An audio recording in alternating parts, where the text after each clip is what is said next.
তাসের ঘর গল্পটা নিয়ে আজকে হাজির হলাম। এই অংশের চরিত্র আলোচনা শৈল।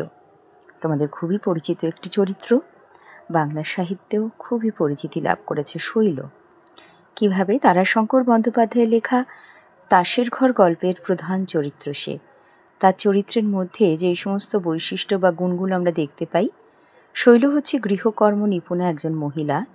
কারণ গল্পের প্রথমেই আমরা তাকে ঘরদোর ঝেড়ে পরিষ্কার করতে দেখি।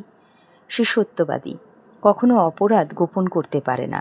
কারণ চায়ের সেটে 6টা কাপের মধ্যে 1টা কাপ কম হয়, আর তার শাশুড়ির কারণ জিজ্ঞাসা করলে সে কিন্তু অকপটেই বলে, ওটা আমিই ভেঙে ফেলেছি মা।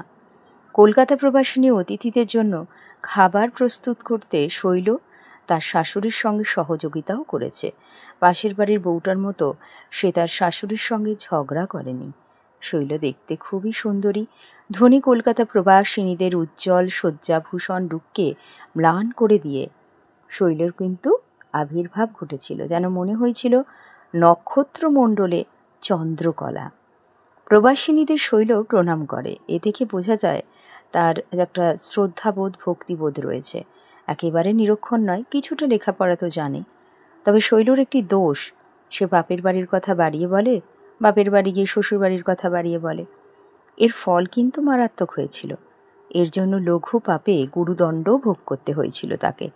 নির্বাসন দণ্ড দিয়ে রাত্রি 12টার ট্রেনে পিতৃগৃহে পাঠানোও হয়েছিল।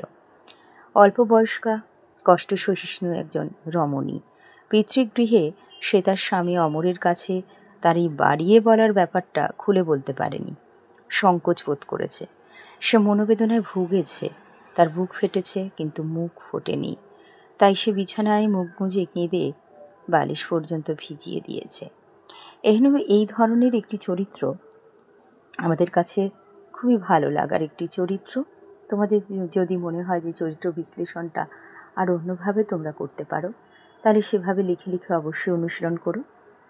আজকের আলোচনা পর্ব এই পর্যন্তই। অনেক ধন্যবাদ সবাইকে।